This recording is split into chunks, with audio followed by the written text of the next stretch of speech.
प्यारे भक्तों, हर हर महादेव। आप सबको गणपति आगमन की बहुत बहुत बधाई। आज गणपति गणेश जी के महान उत्सव का प्रथम दिवस है।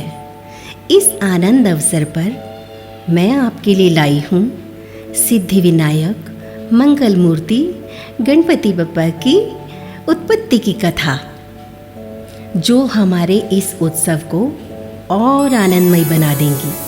तो आइए इस कथा का लाभ उठाएं। यूं तो कल्प भेद के कारण गणेश जी के कई प्रकार के चरित्र हैं, जिनकी महिमा का गुणगान करना कुछ शब्दों में असंभव है। उन्हीं कल्पों में एक बार श्वेत कल्प में शनि की दृष्टि के कारण महादेव के हाथों ही गणपति जी का शिरोच्छेदन हुआ था। शंकर जी बड़े कृपालु हैं। सृष्टिकर्ता शंकर जी के विषय में यह सब सोचकर कुछ भी संदेह करना उचित नहीं है। शनि दृष्टि के कारण ही शिर छेदन के पश्चात हाथी का शीश जुड़ने के कारण ही गणपति जी गजानन कहलाए। आज वही सारी कथा आपको भी सुनाती हूँ। तो आइए प्रारंभ करते हैं गणपति जी की उत्पत्ति से। त्रिकालदर्शी परम पिता परमेश्वर महादेव सगुण भी हैं और निर्गुण भी हैं। वह अपनी लीला से ही सब जगत की उत्पत्ति, पालन व संहार भी करते हैं। जिस समय शिवजी विवाह कर पार्वती जी के साथ कैलाश पर गए, तभी कुछ समय बीत जाने पर गणपति जी का जन्म हुआ। कैसे हुआ, आइए आगे सुनते हैं। एक समय की बात है। जया और विजया नामक पार्वती जी की दो परम सखियों ने बहुत विचार कर कहा कि शंकर जी के द्वार पर हमारे असंख्यों गण एवं द्वारपाल विराजमान रहते हैं, परंतु उन पर हमारा अधिकार होते हुए भी कोई अधिकार नहीं, क्योंकि हमारा मन उनसे नहीं मिलता।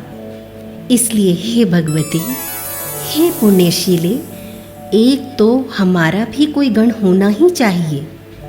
हम आपसे हाथ जोड़कर प्रार्थना करती हैं कि आप उसकी रचना कीजिए।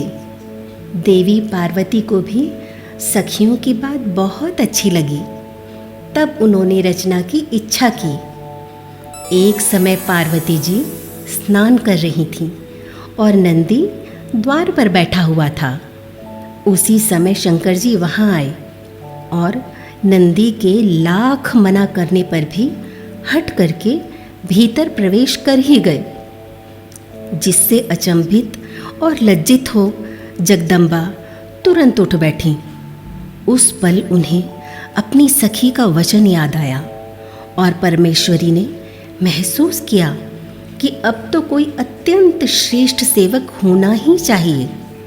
उन्होंने विचार किया कि मेरा कोई एक ऐसा सेवक हो जो मेरी आज्ञा से कदापि विचलित न हो। ऐसा विचार कर पार्वती जी ने अपने शरीर की मैल से सर्वलक्षण संपन्न एक पुरुष का निर्माण किया। वह शरीर के सब अवयवों से निर्दोष तो था ही, साथ में सुंदर, विशाल और सर्व शोभा संपन्न, महाबली व पराक्रमी भी था। पार्वती जी ने उसे अनेक प्रकार के वस्त्रों से सजाकर अनेक प्रकार के अलंकारों से युक्त कर दिया और आशीर्वाद देकर कहा कि तुम ही एकमात्र मेरे पुत्र हो, दूसरा कोई नहीं। तब उस पुत्र ने माता पार्वती से कहा कि हे माता, मेरे लिए क्या आज्ञा है? मैं आपकी सभी आज्ञाओं को पूर्ण करूँगा। पार्वती जी ने कहा कि आज से तुम मेरे द्वार के रक्षक हो। अब मेरी आज्ञा के बिना चाहे कोई भी हो, कैसा भी हो, भीतर ना आने पाए। कितना भी कोई हट क्यों ना करे, तुम उसे भीतर न आने देना। इतना कहकर पार्वती जी ने गणेश जी के हाथ में एक लकड़ी दे दी और प्रेम व दुलार से मुख चूमकर द्वार पर बिठा दिया। माता की आज्ञा मानकर वह लकड़ी लेकर गणेश जी माता के कार्य के लिए द्वार पर जा बैठे। इस प्रकार माँ पार्वती के बदन की मैल द्वारा गणपति गणेश जी की उत्पत्ति हुई। इसी के साथ आज की कथा का समापन करते हैं। ओम गंग गणपतये नमः।